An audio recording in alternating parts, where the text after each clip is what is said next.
the personal development space has it backward. We're often told we need to eliminate negative feelings to experience more love. But true love doesn't require we get rid of anything. Love meets life exactly as it is.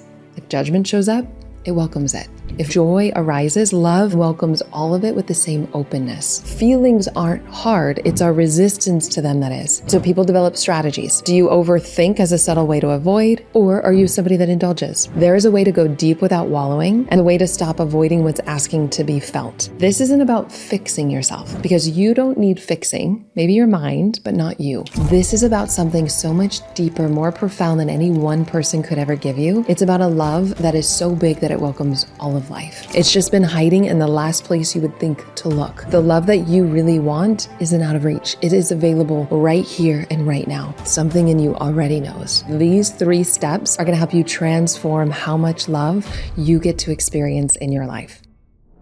Welcome back to the Healing and Human Potential podcast. So I just got back keynoting in Amsterdam, and many of you were asking to hear that talk. So I thought to put it together as a podcast for you. And when I was preparing for this, I got brought to tears multiple times, because this is the work that I'm here to do in the world, to help you live with more freedom, to live with more love than you ever imagined possible. And so in this episode, I'm sharing with you a slightly modified version of the talk, and it is filled with personal stories, highlighting myths that we're told about what love is so we can unlearn them and remember what's true, as well as practical tools to open your heart and mind so it doesn't just transform your relationships, but this transform your entire life.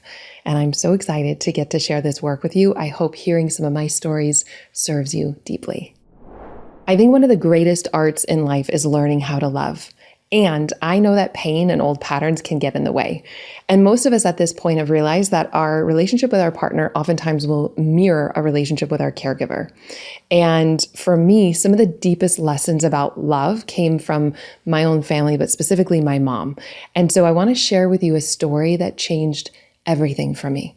So I'm in Bhutan. I'm 32 and I'm sitting on a bed with tissues everywhere. My heart is cracked wide open. And I'm surrounded by 7 therapists. And I know what you're thinking. You're like, why are you with 7 therapists? So I'm there at the Gross National Happiness Conference. And I happen to be there with my friends who are all therapists. And we have this unusual thing that we do where some friends go on vacation and they hold margaritas. My friends and I, we go on vacation and hold space for each other, which I know is such a therapist thing to do. And so organically, each of us had a different moment where something would come up and we would hold space for each other. For me, this was my moment. My mom stuff came up. For my entire life, I felt responsible for my mom's happiness. And that carried into my adult life, where she would just be sweet and call me and say hi. And I was already triggered. And then I was frustrated that I was triggered. And then I felt guilty for being triggered because she literally devoted her life to me. She didn't do anything wrong.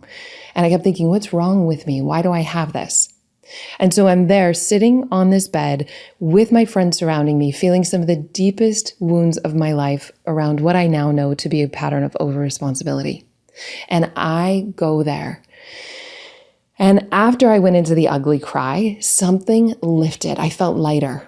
It was like I had left lifetimes of weight in the mountains of Bhutan. And I was so excited because I'd been working on this for decades, healing my relationship with my mom. And something was different. And so I run to the phone to call my mom. So excited. I'm like, Mom, I've healed us. It's done. She's like, I'm so happy for you, honey. I have breast cancer.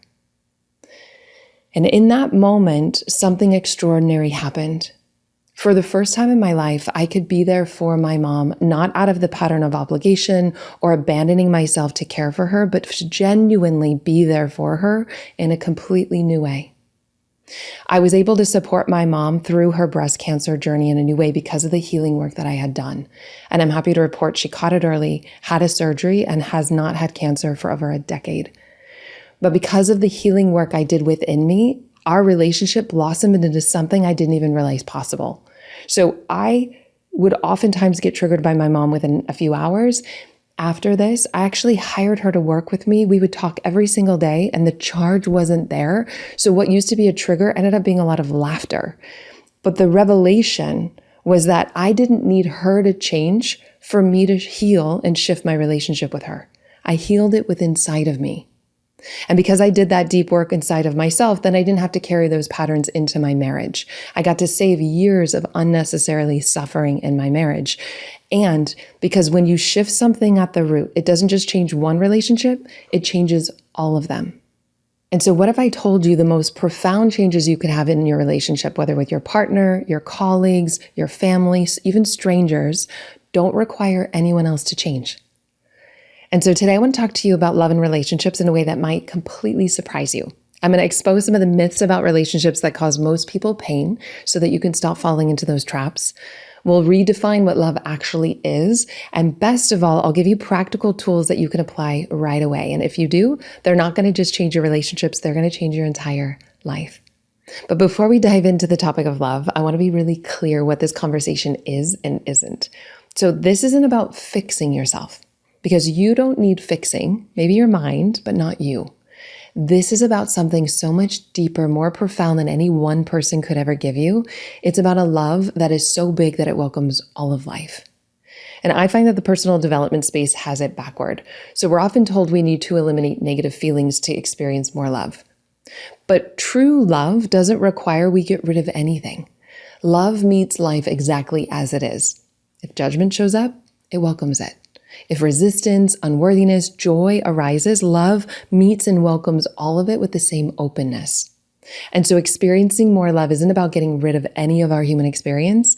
It's about compassionately welcoming all of it, the beautiful and the messy.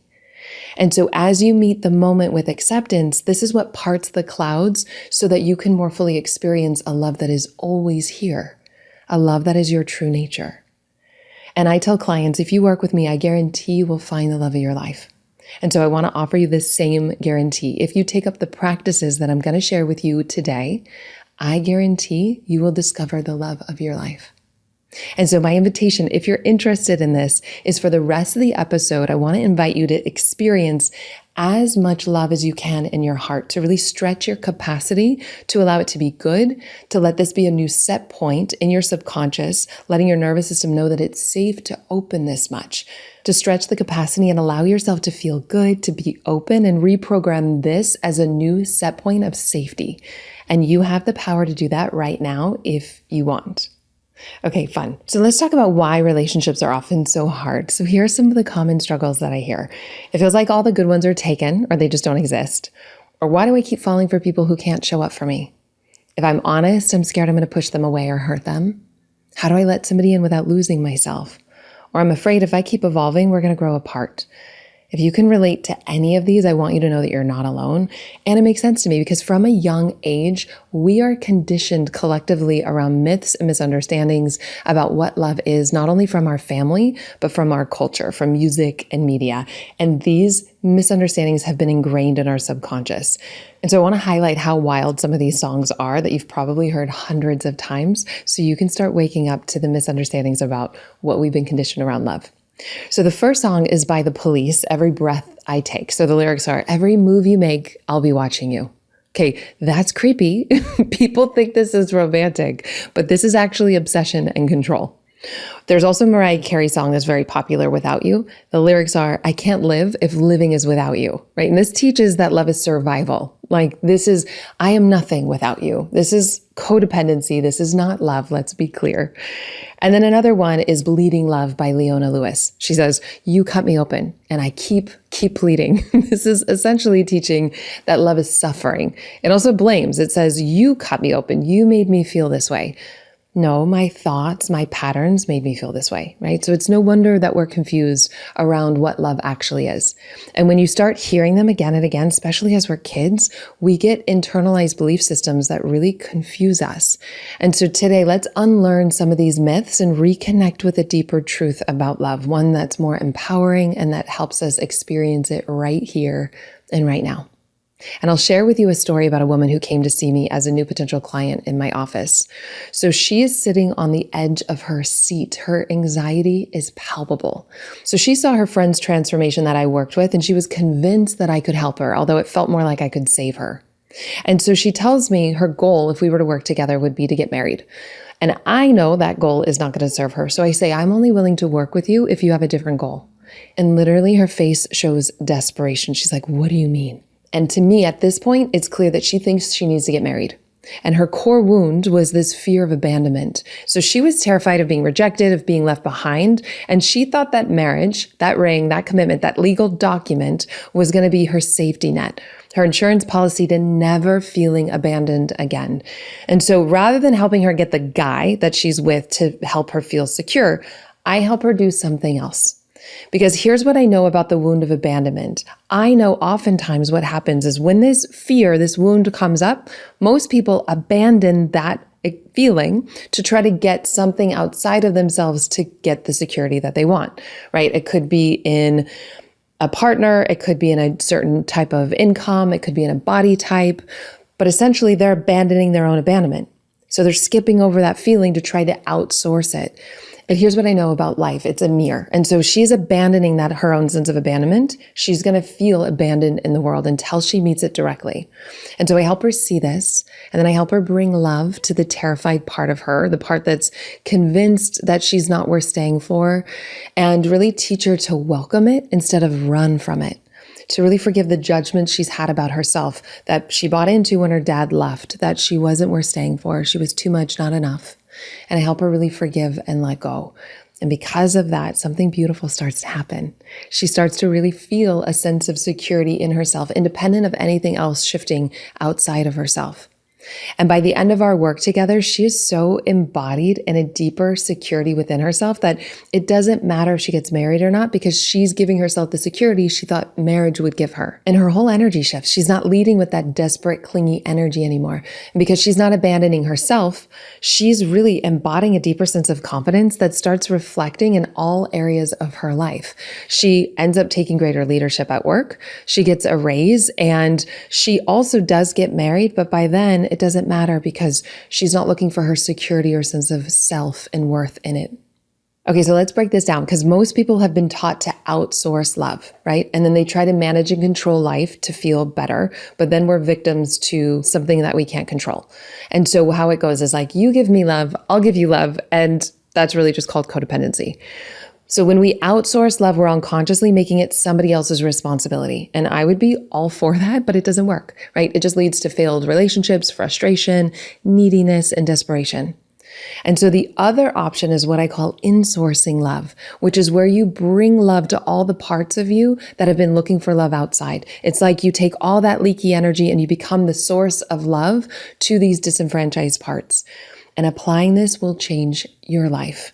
So when you're starting to insource love, you don't need other people to be different, because again, you embody and become the source of love for all sensations, thoughts, and feelings. And so how do you actually do this? Let's break it down. The first step is to realize that outsourcing just doesn't work. You don't need any drama, it's just not effective. The second step is to identify what is your core wound. So if you don't know what your core wound is, take my free love quiz. It'll help you understand it. I'll put it in the show notes here below. If you want to save years of unnecessarily struggling in relationships, whether you're singled or coupled, I have created a free love quiz for you that just takes 15 minutes. And it's going to help you understand why you're attracted to who you're attracted to, the hidden ways you might be pushing love away, and what you actually need most in relationships so that you can nurture that. And this is normally a paid offer, but for a limited time, I'm sharing it with you as a gift for being a part of my podcast community. You're also going to receive a workshop that guides you through the quiz step by step. And I take you through a powerful guided meditation, as well as coach you on how to apply these insights to your life right away. So just click the link in the show notes right now so that you can take the quiz and start applying all of the insights, creating the connection that you deeply desire. But once you know what your core wound is, then you won't be blaming somebody else for making you feel that way because you knew it was there before you. They're just activating it inside of you. And when you communicate with them, say if your core wound is abandonment, then if they don't call you back, they know that it's just tapping into that core wound. They can hold compassionate space for you, especially if you go unconscious into it. But don't have the assumption that it's not going to come up, because it will. It's just that when it comes up, you want to then learn how to be with it, which is the third step. Welcome the core wound. So this doesn't mean that you're judging it, you're ignoring it, or trying to heal it. You're not changing it in any way. You're genuinely being with it, being present, and then forgiving any judgments that you've had about yourself so you can start waking up beyond it. And there's more to this process that I call insourcing, but these 3 steps are going to help you transform how much love you get to experience in your life. And when you do, one of two things starts to happen. So it will either improve the relationship you're in because you're not unconsciously playing that pattern out anymore. Or two, if you're single, then you'll attract a newer, healthier level of relationship. And honestly, it doesn't totally matter who you're with because your core wounds are going to come up whether you're with person A or B. But my opinion is, why not work whatever comes up sooner so that you live freer longer? I'm just curious, how many of you have done what I'm about to do? So how many of you have been like, oh my God, please, I'm ready for my soulmate. I'm manifesting my partner. I am just like calling it in right now. And then the next person that you meet, it triggers all your childhood wounds. And suddenly you're like, wait, universe, I think you made a mistake. This is definitely not my person. Can I trade this person? So you thought you were signing up for cuddles and compatibility, but what you really got was a crash course in self-worth and boundaries. Be honest, have you really done this? And it's totally okay if you do, but I want you to know that triggers are not bad. They are here to show you what's looking to be tended to inside of yourself so that you can have the relationship that you want. Triggers are not bad. They're here showing you what's looking to be tended to so you can have the relationship that you deeply desire. And the honeymoon doesn't have to end. The honeymoon shows you what's possible after you do the work. So it's kind of like this bait and switch, like life gets you drunk on cocktails of oxytocin, feeling really good and motivated to do the work so that you actually heal, so that you resolve whatever the core misunderstanding was that you've been viewing life from. And then the best part is you don't need somebody else to change for you to experience more love. Really, you get to use everyone as your mirror. And I know that most of the time romantic relationships are our closest mirrors, but every relationship can be used because everyone is the one. Everyone is your soulmate here helping you evolve your soul if you choose to use them that way. And so I'll introduce the second tool to help you experience more love with a story. So it's 2012 and I'm volunteering at a week-long intensive in the desert with 300 people doing transformational work, and it is deep. And I'm starting to walk back to join the volunteers when this wave of grief came out of nowhere around an ex that I didn't even realize that I had, and it is ready to be cleared. And I find that when that many people come together intentionally, it amplifies everything. And so my boyfriend at the time, Emilio, is there too volunteering, and I let him know what's coming up. And he's like, let's go back to the room and clear it. And I remind him that we only have 5 minutes to circle up with the volunteers. We're literally walking on our way there. And in typical Emilio fashion, he smiles, he calmly grabs my hand, and he starts leading me to the room. And just to give you context about Emilio, he's the kind of guy that jumps and grows wings on the way down, and it works for him every single time. So I'm like, okay, we have 5 minutes. Let's see what happens. And I grab his hand and we rush back to the room. And because I know I need to speed heal this thing, I do what any emotionally intelligent but slightly dramatic woman would do. And I put on one of the songs to my ex because he was a musician. And nothing says, let's move on, like playing the soundtrack of heartbreak, right? And so I put on his song and I go all in on my grief. Literally, I am on my knees, feeling this gut-wrenching grief all the way through. But to my surprise, it only took 90 seconds because I felt it without thinking about it.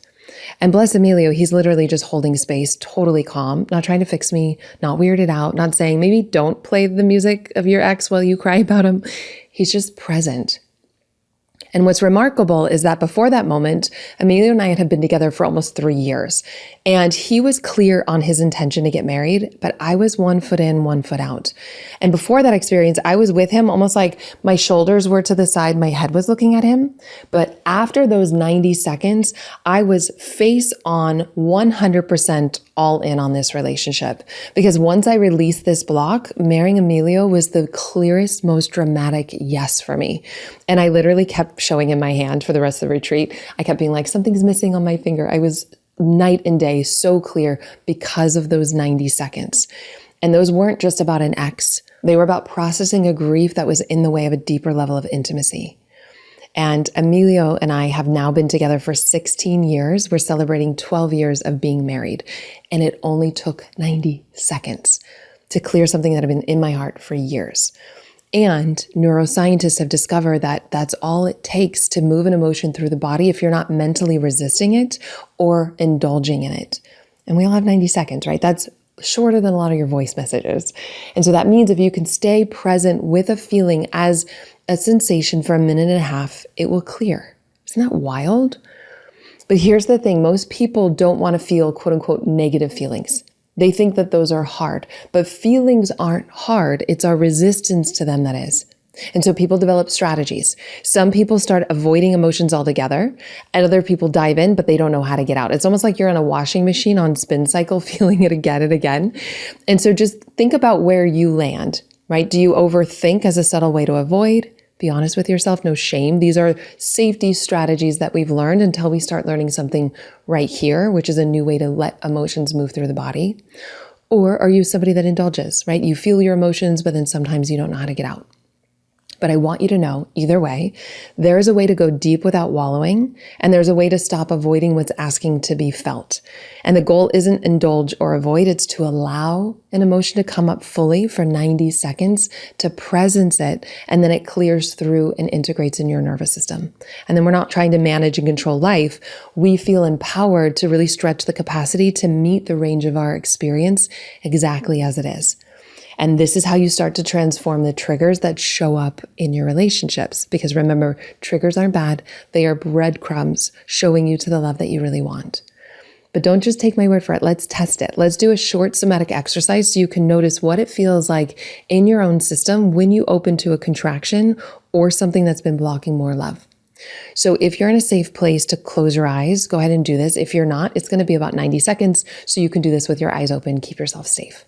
So just take a nice, slow, deep breath in through your nose and just drop your awareness into your heart and start to bring somebody to mind that opens your heart. It could be a lover, it could be a four-legged friend, even a place in nature. And just let yourself focus on the sensation of safety and love, letting it soften any barriers around your heart, breathing in, letting go. And as you anchor into this safety in your body, just notice and scan your body to see if there's a contraction here or a feeling that you've been avoiding. You might want to place your hand on your body where it is to hold presence. And then just breathing into this energy exactly as it is. There's nothing to judge, nothing to change, just breathing in, saying hello to it energetically.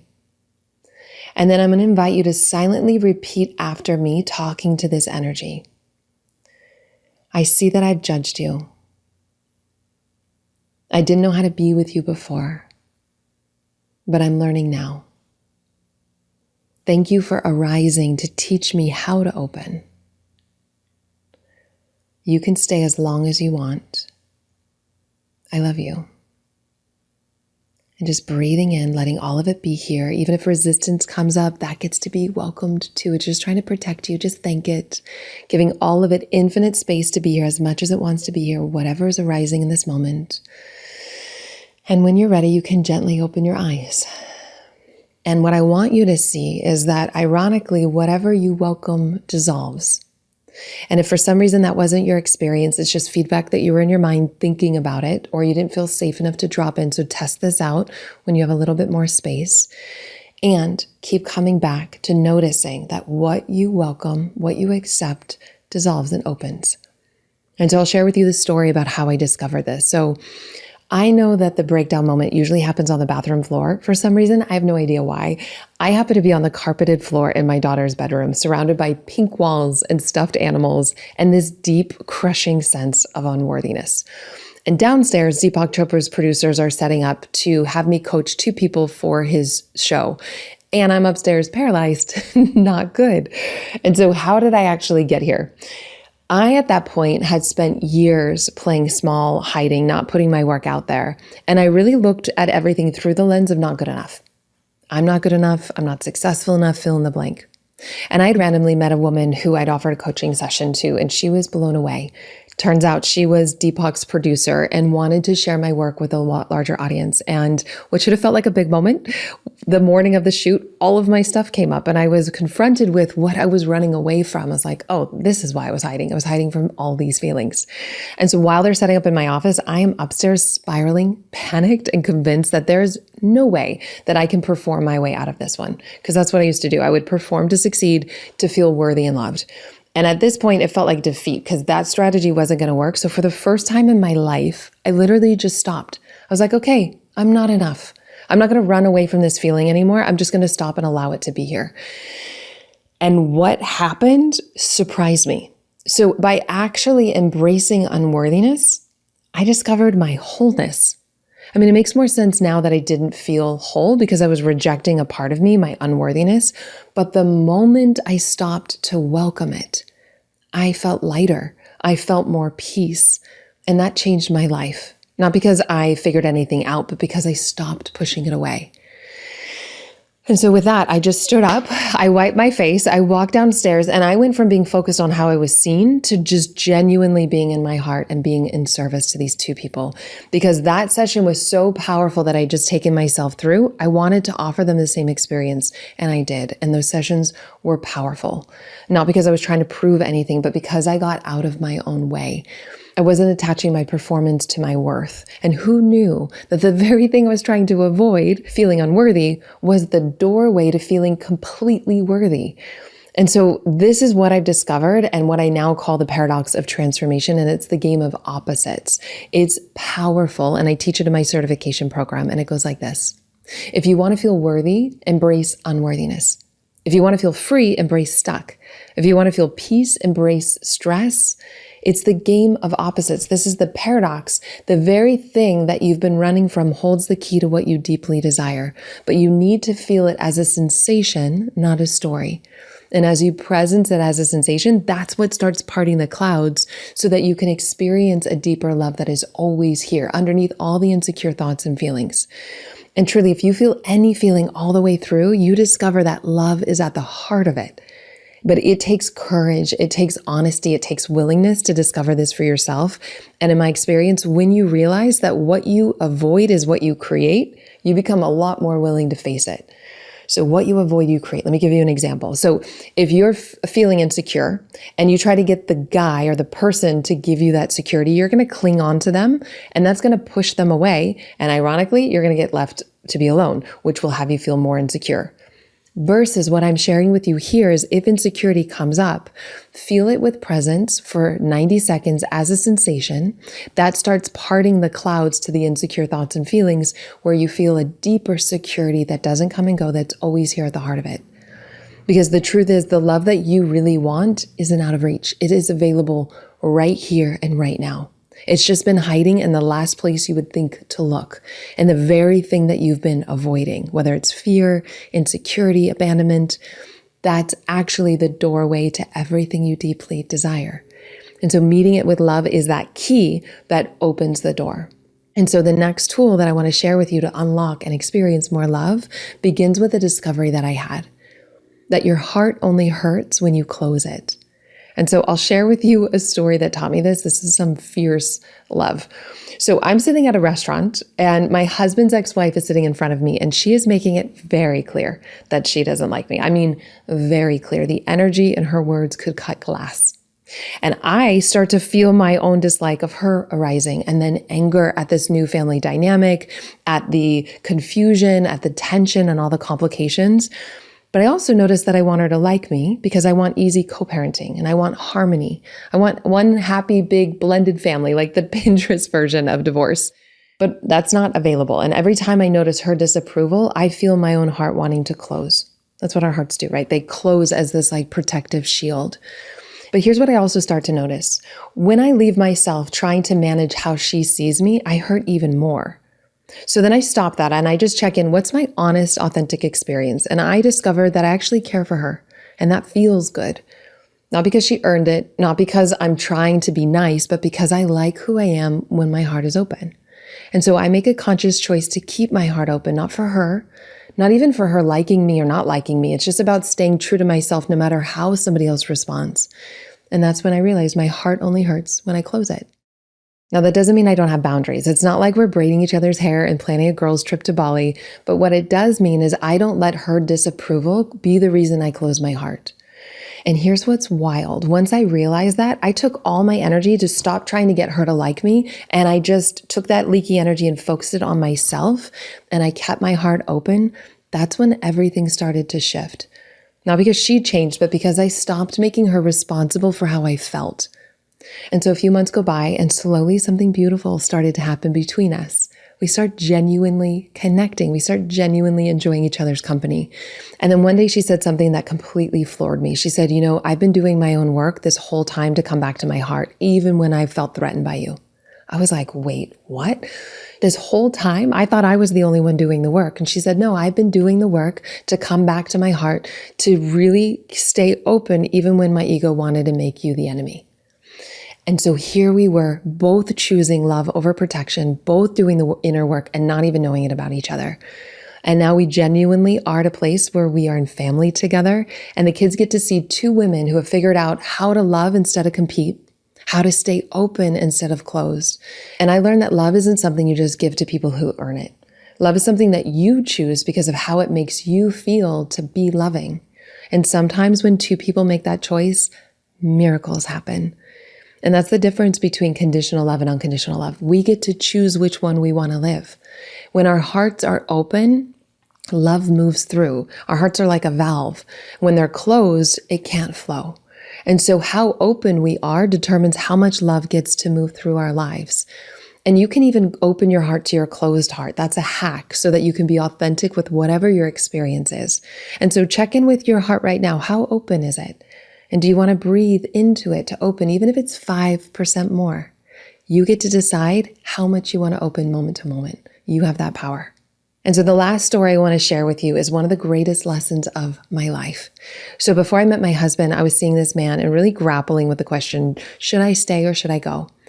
And when I was around him, I was high. Like I didn't eat much. I didn't sleep much. I was just blissed out in this ecstatic state of love. But there's this one thing that didn't work for me around him. So I wanted to be in a committed relationship and he wasn't available for that. He seemed a bit avoidant. And at the time I had this spiritual practice of keeping my heart open no matter what. And somehow I got this crazy idea. If I was able to do that, then I should be able to be with anyone. And so I felt trapped between what my heart knew to leave and what my mind thought I should be able to handle. And so I wrestled with these two for a bit, but I did end up giving myself permission to follow my heart and really hold for what I wanted, which was a committed relationship. And I remember after I left, I'm lying on the couch one night and like this wave of, I had the thought of him and this wave of emotion from my feet all the way up into my heart came. And I just felt that same ecstatic, open, euphoric love all over again. And then a nanosecond later, I remembered that he's not here and poof, all of it disappears. It was gone. And in that moment, it hits me that I was feeling everything I felt in his presence, but he wasn't there. And that moment on the couch changed everything because I realized that he never gave me love. He simply helped me access what was already inside of me. I had just been associating these feelings with him, but the truth was they came from me. So if he didn't give them to me, he couldn't take them away. I had just been giving my power to the idea that somebody else was the source of love, but it was within me this whole time. And that's when I started to wake up to a deeper truth and inquiry around what is love. And I discovered that this love is who and what I am. And so I want to leave you with this, a new perspective on love, that it's not just about getting love. It's not about giving love. It's about being love. It's about recognizing that love is your true nature and that you've always been whole and never lacked anything. And nothing needs to change for you to realize this right now. And most people are trying to get love. But when we do that, we become emotional addicts hooked on their love and approval. And then some people will try to give love, which feels good. It's closer because then we realize at least we have it. But the more we go searching for love, the more we lose sight that it's already here. And this love that you are searching for in the world is already within you. And anything can evoke it. A lover, a child, a sunset. But look to where it's evoking from, which is within you. And so there is a greater love available to you more than any one person you project your love onto could ever give you. A love that is experienced in, as, and through all of life. And this deeper love is always here. It doesn't come and go. Just our awareness of it does. And so all we're doing is parting the clouds that block our awareness so that we can more fully awaken to and embody this love consciously. And so we use everything that comes up in our human experience to bring love to it, from the heartbreak to the honeymoon. And as you start bringing love to all parts of you, you wake up to the realization of your wholeness. I wouldn't say love yourself into wholeness. You love yourself into the realization of your wholeness. And as you embrace all of yourself, you then realize that you've just embraced everyone and everything in the universe too. And from this place, you love more freely because you're not afraid of it leaving. And I promise you, no matter where you are in your life, no matter what you've gone through, this is available to you right here and right now. Something in you already knows. And my experience is that life wouldn't want us to stay deluded in egoic love and miss out on this bigger love affair. And my favorite quote is from St. Francis of Assisi. He says, what you are looking for is what's looking through your eyes right now. And so as I said in the beginning, I can guarantee you will find the love of your life because you are it. It has been here all along. It is who and what you are. And so my hope is that you discover that everyone is here to help you realize that you are the source of love itself. And as you embody this more fully, it doesn't only feel good, it's the most magnetic and attractive force in the universe.